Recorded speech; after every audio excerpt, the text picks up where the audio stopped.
Do you want to unlock your first pistol squat? If yes, follow along. First, you need to have the strength to perform 20 normal squats. If you can do these, then you need to have the strength to perform 15 jump squats. If you can do these as well, we move to pistol squat practice. First, you need to have the strength to perform 10 partial pistol squats with each leg. Now, you need to have the strength to perform 7 to 8 wall assisted pistol squats.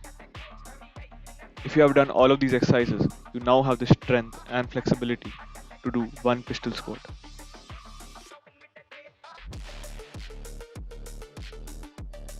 And this is how it looks.